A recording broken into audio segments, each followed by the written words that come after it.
Hi, fellow tea lovers. Settle in. The word is about. There's something evolving. I'm Nell. And I'm Rose. Whatever may come, the world keeps revolving. We've got a story. They say the next big thing is here, that the revolution's near. But to me it seems quite clear that it's all just a little bit of history repeating. We're bringing you the tea. Across era. Yes, I've seen it before. Just little bits of history repeating. And hellosies. Hey, I don't know why hellosies has been coming out of me a lot lately, but I've decided to steer into it. I greet my mom's boss every time I see him with a different thing, because one time I said, hey, howdy. And he's like, oh, howdy. So every time I see him, and I see him a lot because of church, I come up with something new. Just, you gotta change it up a little bit. I'm a hola, konnichiwa, ni hao. Like everything I can possibly think of, I do. See, howdy just makes me think of Toy Story. Like, howdy, howdy, howdy. Right? I say howdy a lot. I don't know why. It's like my thing. Well, it has once again been a glorious week. I don't know about you guys, but we are baking on the surface of the sun. You know how I make jokes over every winter, like, yeah, it's only 60 degrees, brr, it's cold, but we pay for it in summer. That is now. I meant to tell you guys. I was going to look it up. Hang on, I got to look it up. No, it's okay. I need the F's to C's conversion. That's Fahrenheit to whatever the rest of the world uses. Celsius. Yeah, that thing. Okay, so in my car driving over here, the outside temperature was registering 101 degrees Fahrenheit. That's 38 C's for the rest of y'all. Okay, I don't really feel bad now. Everybody at school used to make fun of me for keeping my room at 28. And 28? what is that? Because I don't feel like it was unreasonable. That's 82! Okay, that was probably a little unreasonable. So the thing is that I That's hot! grew up in the desert and then for a year lived in the land of the cold. And I don't care what people show you in movies about England. Oh, That's like you 2 mean weeks. in the winter you kept it at 82? Yes. Oh, that's a little toasty, but okay. But okay. what happened was my heater broke for quite a while. I was like sleeping under my coat. And when they finally did get it fixed, I was basking like a lizard forevermore. But England has like that damp cold. Yeah, it just like it gets into your bones. Nothing's dry. It's like humid cold. It's weird and freezing. Yeah, dry cold, fine, whatever. You know, somebody's mustache might snap in half, but otherwise, it's fine. So for all the people who are out here, which by the time y'all hear this, I assume the World Cup will be over. I don't really know how long it lasts, but it's hot. Yes. It's I hot. can't imagine. I'm sitting here like, oh, I can't imagine road tripping like that amazing German guy that you were showing me. Freddie! Yeah, except for I'm about to go on a road trip, so meh. Our cars have massive air conditioners. The thing is we're probably not going to run the air conditioning. So the worst fight that my husband and I think, ever had, maybe not I the worst, know it's this top story, 10. and I'm still looking at her with horrified facial expressions. It's top 10. We were driving home from a road trip to Michigan to visit my brother and sister-in-law, and we were driving across Kansas, and I mean, it was awful. I was dying. I had forgotten any hair ties, so I had to wear a hat because if you have very fine hair of a certain length, you're just eating it with the windows open. And it's like being covered in spiders. I would be a widow if my spouse tried to make me drive anywhere without the air conditioner. And I kept saying, why we have air conditioning? Why aren't we turning this on? I don't care if the car's 2 cylinders. We're just going to go slower. And he kept pointing at all the cars on the side of the road, very rightly so, that had broken down because they were running their air conditioner. Like it was brutally awful. So we finally make it to our friend's house in Denver, and I'm just like collapsing on his couch crying like, he's so mean. As a reasonable person who was not slightly heat stroked, I understand why that happened. No, you can go 50 miles an hour instead of 80. Mm-hmm. Yeah. No. We're probably just going to have the windows down and a lot of cold drinks. Are you serious? We make compromises. This is 2026. And I like my car. If I buy a new car, I have to put up with that surveillance technology. What surveillance technology? So in 2026 and forward, all American cars manufactured have a AI-centered tracking system that if it believes you to be too inebriated or tired to drive, your car merely will not drive. So Is you this basically what happens interlocking. when I quit reading the news? It's not one that actually got a whole lot of traction, but it absolutely passed. Legislation is in place. Manufacturers are already starting to do it. It has It takes sensors and 7 cameras. years for them to do anything. Like, they're like, the minimum wage is going to be raised to $20 in 11 years. Yeah, no, but for this kind of thing, for anything surveillance related, skates on through like hot butter. Speaking of surveillance, I know that's not what we're talking about today, but this is one of your favorite topics. And somebody on the Albuquerque Reddit went and talked to their person about those flock cameras. And they've been educating everyone on the dangers of them. Yeah, no, flock is, it lays the groundwork for a social credit system, to be perfectly honest. But they say that they're just license plate readers. But what it actually does is it's tracking like the signals from your phone, any passengers in your car with any regularity. It's storing data about you, and it's creating data profiles about people that it considers to be of interest.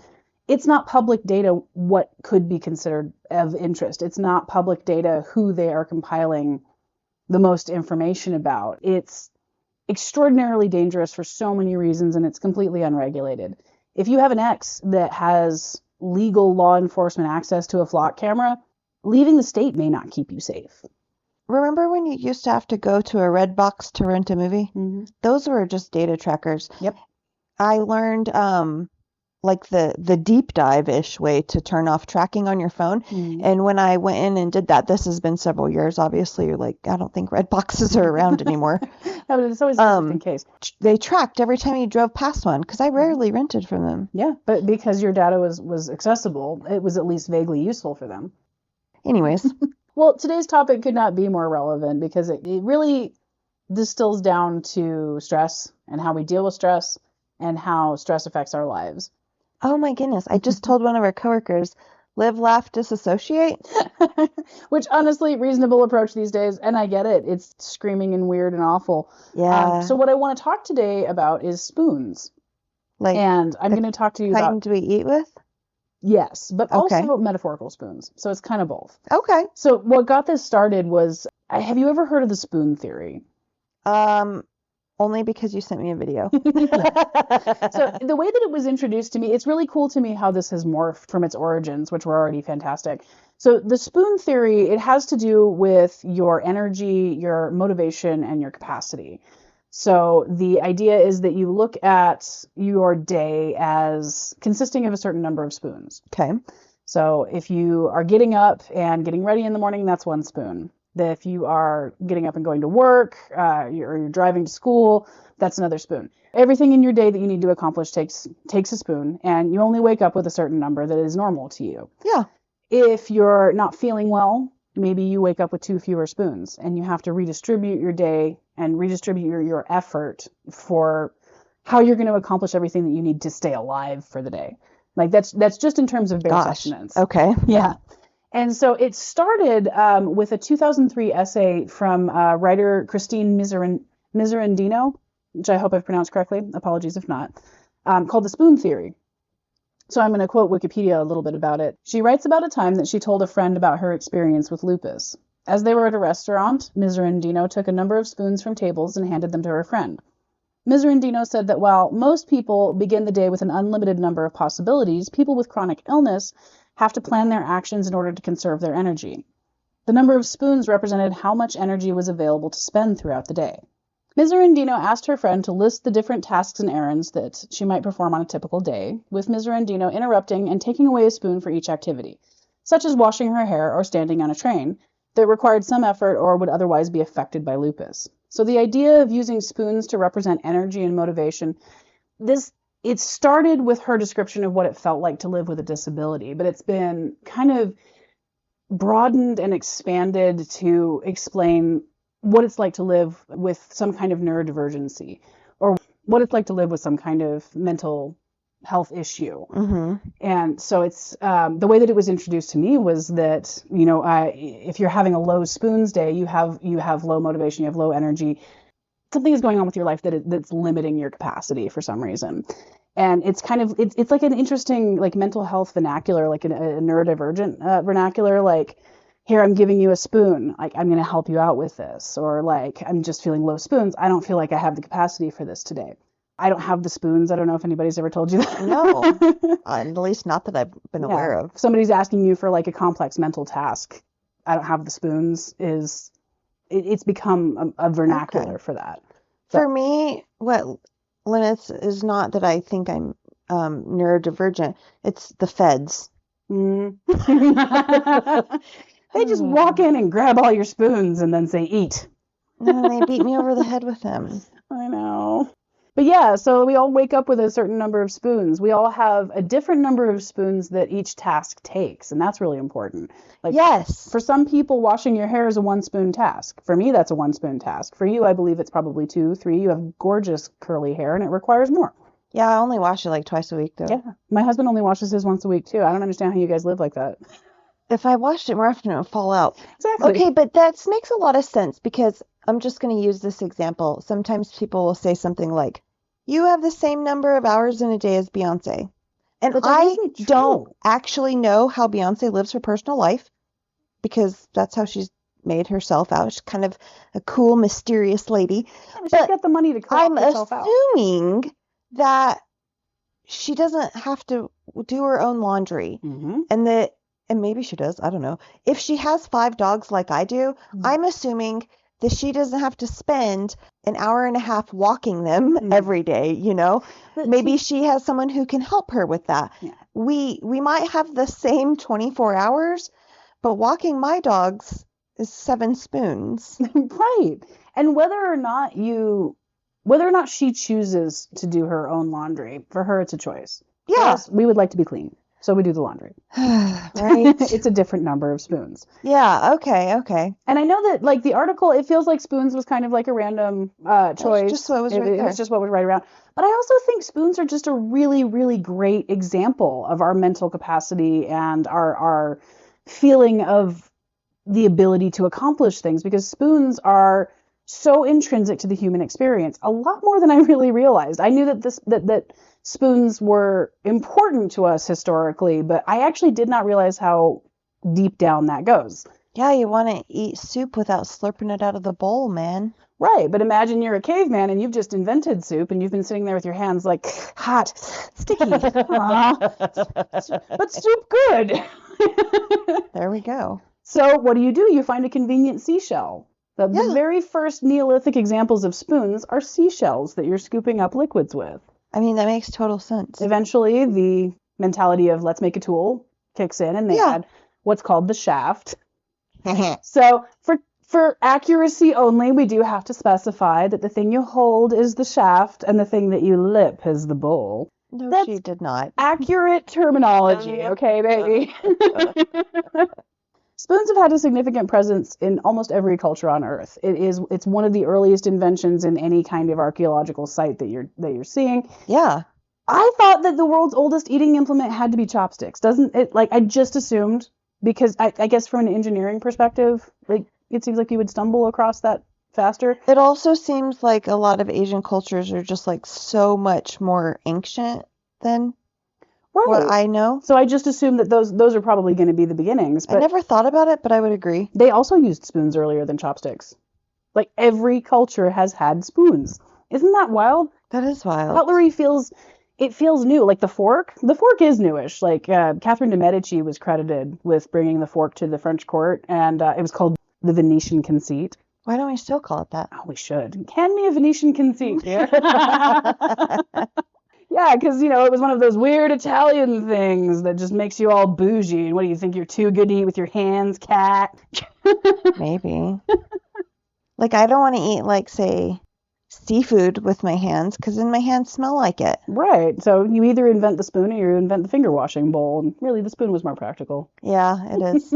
And here's where, I ran into a little bit of a research hiccup. This is kind of like a side road, and I apologize, but the number of kitchen supply companies with their own little side cultural blogs kind of surprised me. It was like Farberware's side blog or something. But not even that. Like, companies I had never heard of with very interesting little blog articles. And then when I started looking into them a little bit more, like the first thing you do if you're in an unfamiliar website, hit their about page, see like if do they have Right. pictures of themselves? Do they talk about their mission? Yes, it's annoying, but it actually lets a you know that there's a reason. person on the other end of that. All of their about pages were blank. All of their like supplier pages were blank. Really, the only things that existed were the blogs, which happened for the most part to have been plagiarizing actual research that I also had pulled up side by side. And the reason that I caught it was because every single one of them ended up using the phrase, in fact, the Latin word for the spoon is cochlea. And that kept tracking through all of these websites. And it's an AI aggregate of this really nice little blurb on the California Academy of Sciences website that was describing some of their artifacts. So Silverware Company A was like, hey, we have a blog on our website, and it's about the history of silverware, but it was just pulling from a real source. It wasn't like an actual person being like, here's our history of silverware. Yay. It's worse than that because I don't think it was actually Silver Company A at all. They looked like dead websites that just had this information aggregated on them. It's like little AI slush piles.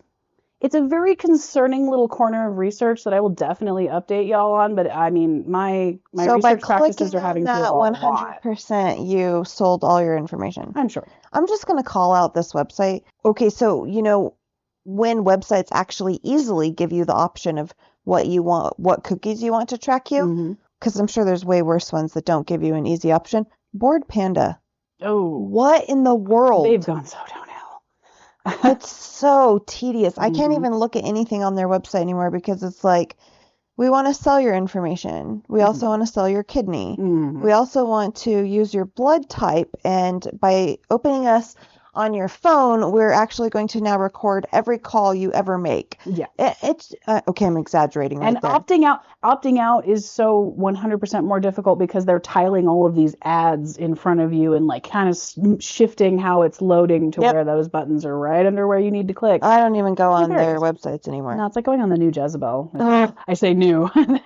There's been a problem since Gizmodo went down, but I'm still mad, damn it. Yeah, it's really bad.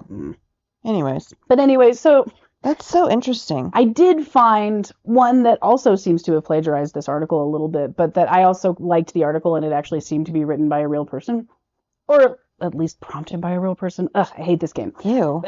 So in Craftsmanship magazine, to quote them a little bit, anthropologists have found evidence of prehistoric spoons in the Paleolithic period, essentially the shells of a sea creature or chips of wood.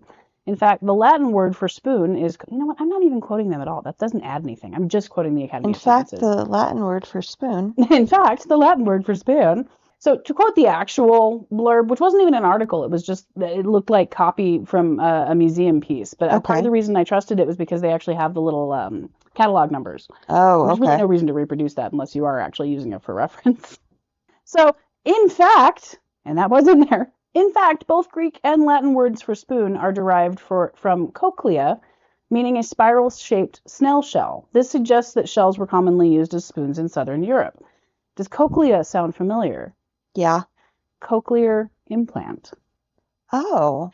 Uses a shell-shaped bone in your ear to conduct sound. I had no idea that was what that was named after. I mean, I never thought about it, but now I'm all, that makes total sense. Right? No, once that connection was just sitting there waiting to get stuck together. Okay, Beautiful. okay. So, of course, like many things that are gorgeous and ancient, the oldest surviving examples of ceremonial spoons are Egyptian. Nice. So, surviving Egyptian spoons are ornate. They're unlikely to have been used for eating. So, fairly early on, we decided that the spoon was a ceremonial object as well as a practical implement. Have you seen that? I don't know, it's like a meme or a video or something. And it's like, oh no, of course back in your day, nobody was ever diagnosed with anything. But no, you can't touch the spoons that hang on the wall. Those spoons aren't for eating. But we don't know what lead poisoning is. Right.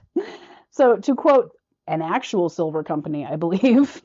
Okay. I started looking at their shops at some point, so now I kind of want a $5,000 kitchen knife. It's a side project. If anybody wants to buy one for us, you just drop us a line. What makes it $5,000? It's a kind of Damascus I've never seen. Even my husband sat up and was like, huh, which as a knife aficionado, I think that says a lot. I know about Damascus because I watched Forged in Fire with y'all. Hey, did you know our coworker's dad was on Forged in Fire? Yes, Gosh, you that's so did. I cool. told you That that is so 100 cool. times. No, I know, Okay. but I love it. Tell me again. Tell me every time. Well, I'm not going to say who, but yeah, That our is coworker's dad was on Forged in I Fire. love that. Well, to quote an actual silver company, I believe, called AC Silver, in their pioneering tradition, the ancient Egyptians are known to have first used spoons made out of wood, flint, and ivory. These spoons were impressive and ornate, perhaps also intended primarily for aesthetic purposes. They often depicted complex religious scenes in the bowl, and so the bowl does give you a really lovely palette for that. These would have been illustrated through hieroglyphics or drawings. Okay. Spoons are the first thing that you'll learn to make in a wilderness survival class. Makes sense. And it also might be the fanciest gift that you can possibly give a child. A spoon was a treasured item, often found in burial sites and personal caches. It's something that you keep on you. It's not something that's easily made. You're definitely going to hang on to your spoon, your car keys, your wallet, your phone. You know, Tiffany, Mhm. the jewelry company, Yeah, you can buy a silver spoon as Yeah. like an infant baby gift. absolutely. Is that where they get the silver spoon in your mouth? Born Yes. with a silver spoon in your mouth? That is Okay. where that phrase comes from, is Okay. because it was actually a very popular medieval baby gift that has still gone forward, at least in fine jewelry circles. Definitely my circle. No. Mm. I didn't even have my ears pierced. But you could have a spoon in your pocket. You don't need a piercing for that. I might have a spoon in my Mhm. pocket. I don't know. I actually just have chapstick in my pocket. Don't drop it. Actually, you can drop it 2 more times. I have I to. shoved it down far in my pocket so it wouldn't fall out. In case you're wondering, we were in here recording a few weeks ago, and I had my chapstick sitting on the table, and I knocked it over, and and she handed me another brand new tube, and it's Burt's Bees Peppermint, the Because best we use kind. the same chapstick, and I knew that. And I was like, sweet. But then I got down and was crawling around looking for it, and I was like, no, that's why I gave you the new one. It's I don't know never, how ever that coming back. happens. Yeah, no, if happens something to goes everyone. into the deep lost in this room, it is never coming back. This room is an artist studio. It's not like haunted. It might be. I haven't seen some corners of it in a while. But that's because it's full of supplies. I love it. So Roman spoons are relatively common finds, and in one case look so modern that it's shocking. So I want to pull up a picture that we'll put up on our website. Looks like a camping tool. I know, right? So in the Fitzwilliam Museum in Cambridge, their collection has a Roman Swiss Army knife that I think has went around Whoa. Reddit a couple of years ago. I've definitely seen it before. A toothpick on one end. Right? It's got a toothpick. It had a knife. Of course, that was iron based, so that has since oxidized away for the most part. Has a cute little fork, and of course has not one but 2 spoons. The fork looks like like what you would use for snails or something. Right. Yeah. Which is actually what they reference that a little bit in the description of the item here.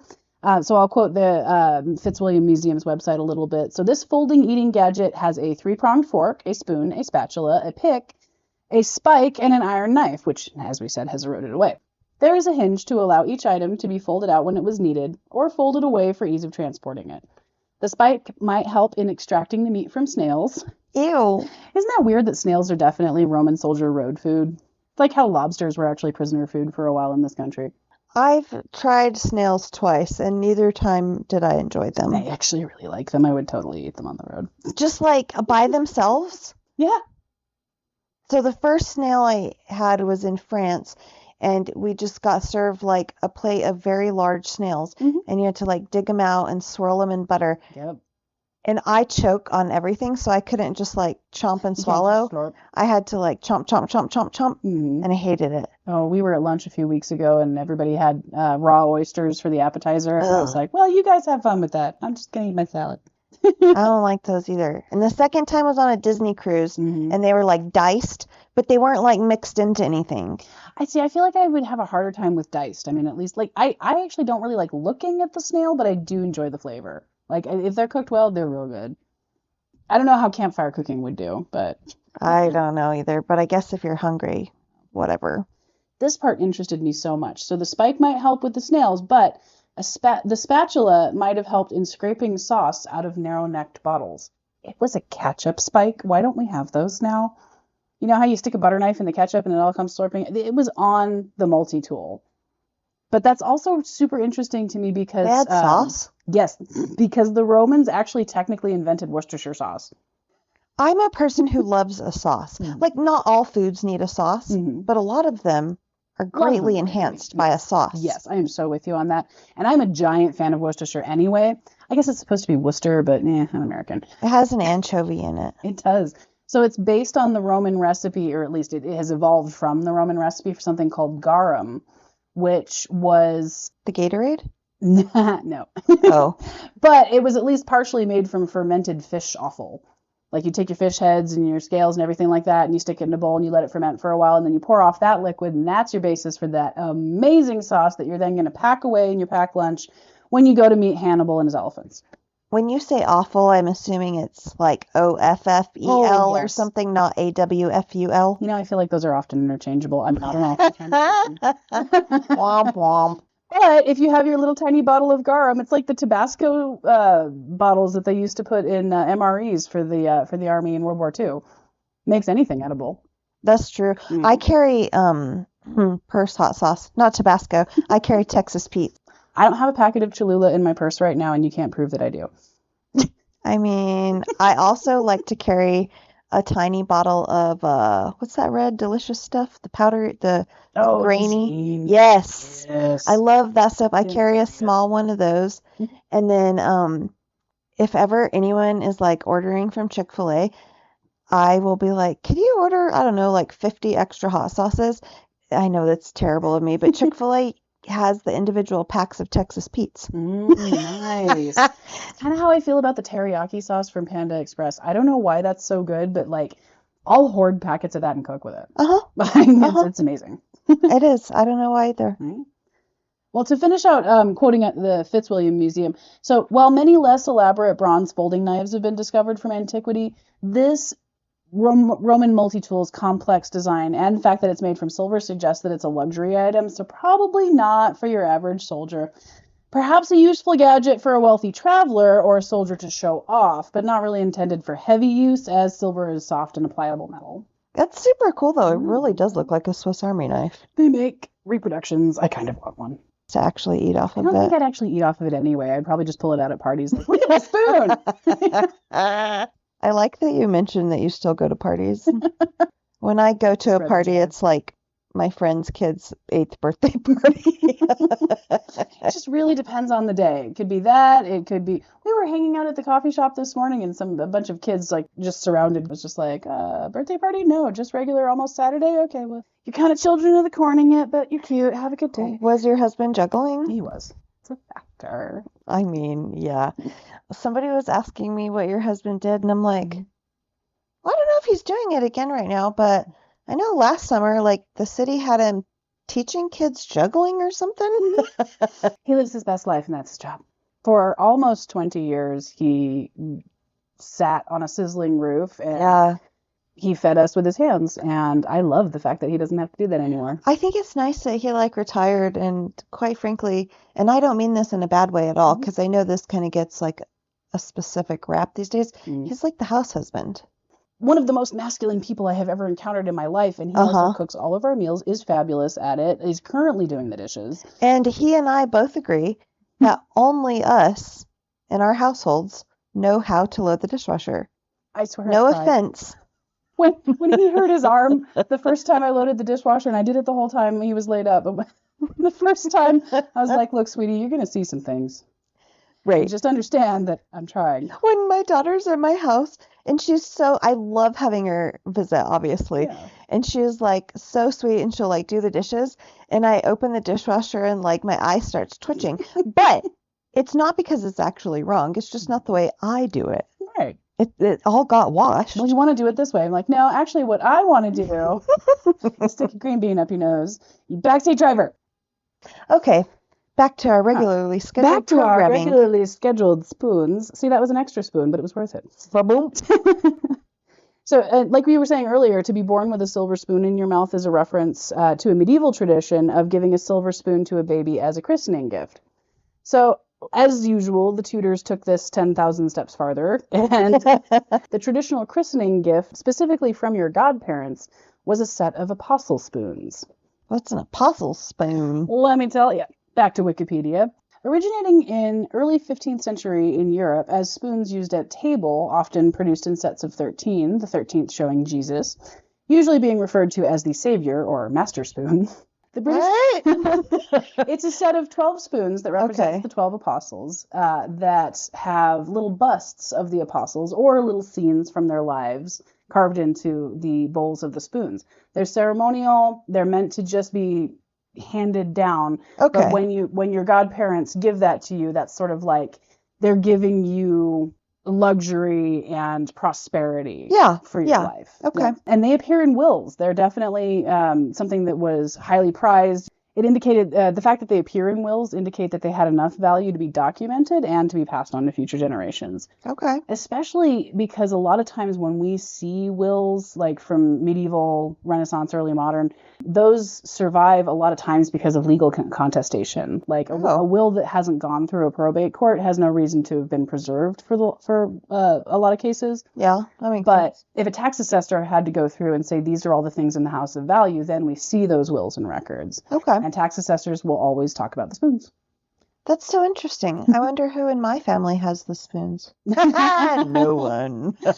So there was this great article called The Surprising History of Spoons on eatingtools.com that is also dangerous and excellently interesting website that turns out to be a real website. Oh, one good. of the two I found. Jeez.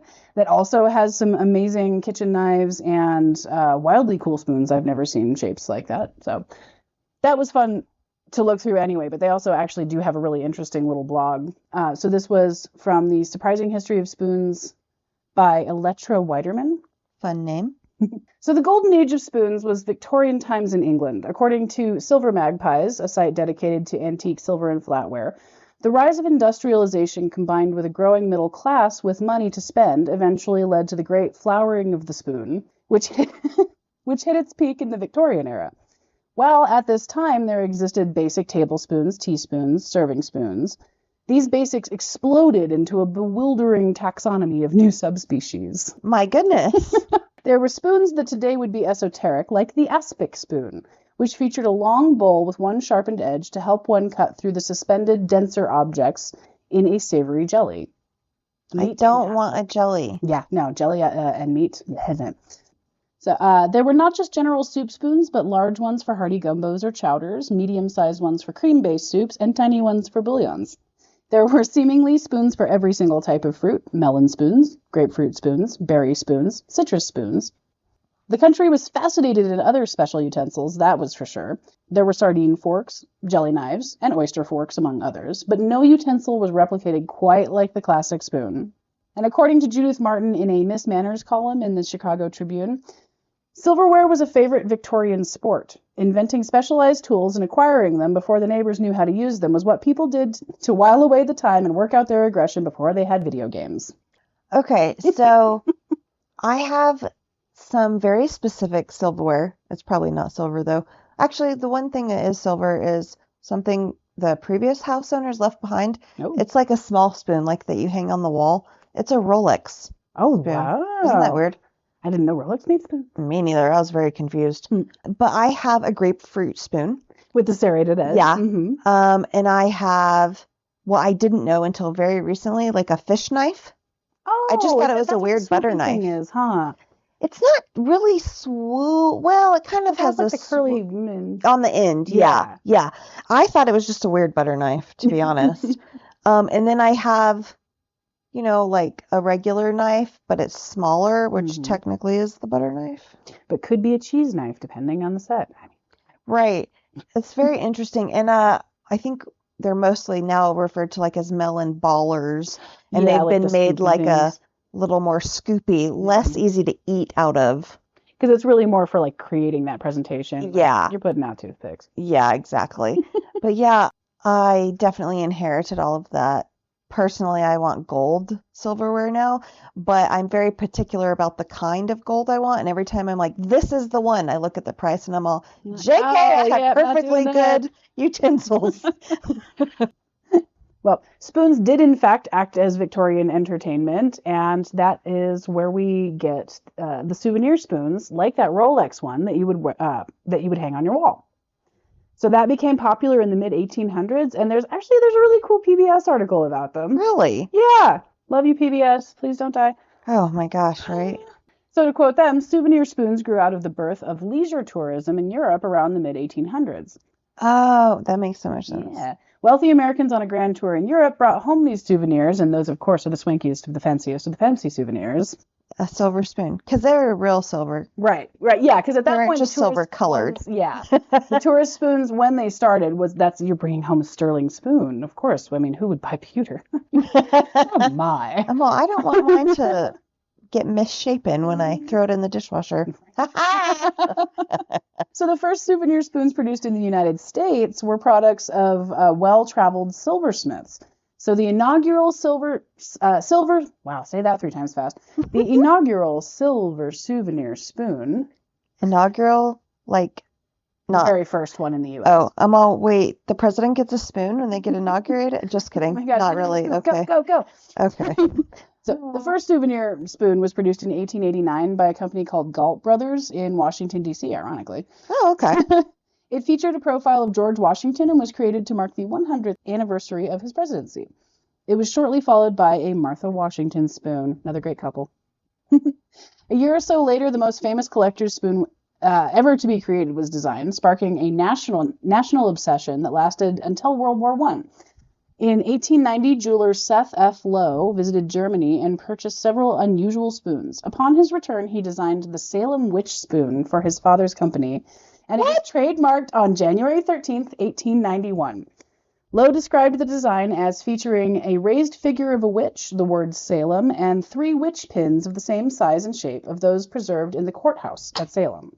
So it was a tourist trinket. It was a tourist trinket, but I love that the Salem witches were the first popular American travel spoon. That's fantastic. Isn't that amazing? Interest in souvenir spoons suddenly exploded. At the end of 1890, there were only a handful of designs patented or in production in America. Around half a year later, hundreds of souvenir spoon patterns were being produced to commemorate American cities and towns, famous people, historical events, and significant events of the time. In 1891, several books on collecting souvenir spoons. This is a year later. Wow. Several books about collecting them were published, and by the time of the Chicago World's Fair in 1893, which is now considered the golden age of souvenir spoons, it had well and truly begun. Over the next 30 years, every expo, fair, and event was an opportunity to create a souvenir spoon. But the mania was short-lived. By the advent of World War I, the appetite for souvenir spoons had waned, and by the end of the war, it had almost completely disappeared. Yeah. And that totally made me think, are souvenir spoons the Hummels of the silent generation? What's a Hummel? So a Hummel is a very adorable and used to be quite expensive, probably is still quite expensive if you're buying them new, little figurines that people collected. Oh, okay. Do you remember my husband's boss's house, when they were packing it up, we said they had an entire room full of Hummels that they had inherited from their mother. Oh, yeah. It was a whole closet, and it's something that's happening in a lot of places, or something that's happening to a lot of people our age as we're starting to think about estates, and what to do with all of those things. Hummels are like the thing that's so hard to get rid of. And I thought, are those travel spoons? That's what happened to the silent generation when they had to figure out how to appropriately move their parents' possessions on. This was their Hummels. And I think a lot of people in our generation are just like, no thanks. Mm-hmm. Oh yeah, no, because nobody's really buying them. That's the thing, is like, yes, they have value, but only if you have collectors, and the collectors are not around as much. I mean, a lot of things that people used to like, china sets. Oh yeah. Like my kid, when she moved into her first apartment, someone gave her a set of china and she was like, cool. And that was her everyday dishes. Yeah, no, china doesn't occupy the same mental space. So ceremonial spoons also brought up something that I didn't know, was the British coronation spoon is actually the oldest piece of regalia still in the royal collection. Oh. I know, right? So the spoon was first, and this is the Royal Collection Trust that I'm quoting here. The spoon was first recorded in 1349. Wow. As preserved among St. Edward's regalia in Westminster Abbey. Already at this date, it's described as a spoon of, quote, antique form. Stylistically, it seems to relate to the 12th century and is therefore a remarkable survival, the only piece of royal goldsmith's work to survive from that century. Nice. It was possibly supplied to Henry II or Richard I. It's unclear from the 1349 inventory whether the spoon at this date was part of the chapel plate, which is the ceremonial objects, or simply a secular object. However, it was clearly never intended for eating or stirring. Its divided bowl, and at this point I will show you a picture, which we'll also put on the website. Also, just look up the British Royal Trust website. They have some really kind of amazing stuff on their collection page. So that is the coronation spoon, and you can see right here it's got a ridge in the center, so it actually has two bowls. I just feel like you would whack someone in the forehead with it. I don't know why that's my first thought, but that's You're pretty my close. intuition. You're pretty close.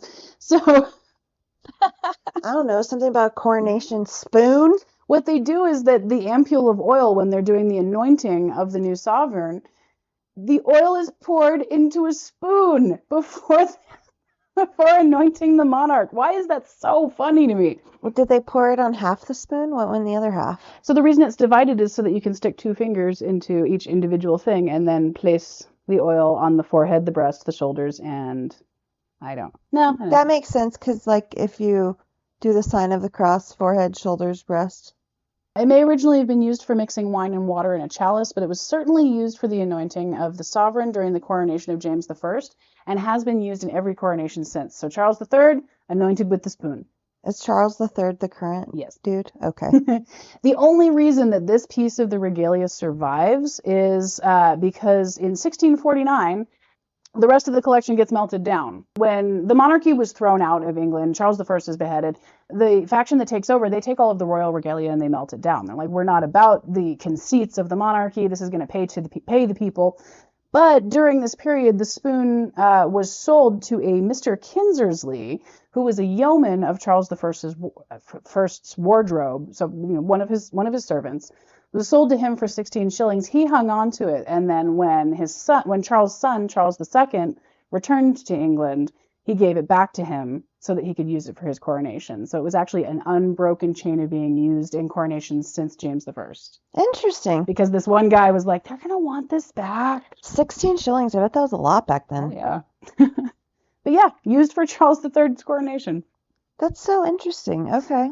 So spoons are amazing. Spoons are the weird little bosom buddy that has always been our side and been there for long enough to see wild and endless innovations. Yeah. They're comfort, they are luxury, they are untouchable, and they're pocket ready. So I think it's the perfect metaphor for energy and capacity. Because sometimes energy and motivation seems like an untouchable luxury. Sometimes it's the thing that you unconsciously carry with you. And sometimes you really need to be in front of a bowl of hot soup to realize that you still have one. Right? So remember your spoons, and remember that spoons are interchangeable. We can give them to each other. We can remember that we have them ourselves, and we can also forgive ourselves when we wake up and go, damn it, there's just one spoon and I need to breathe.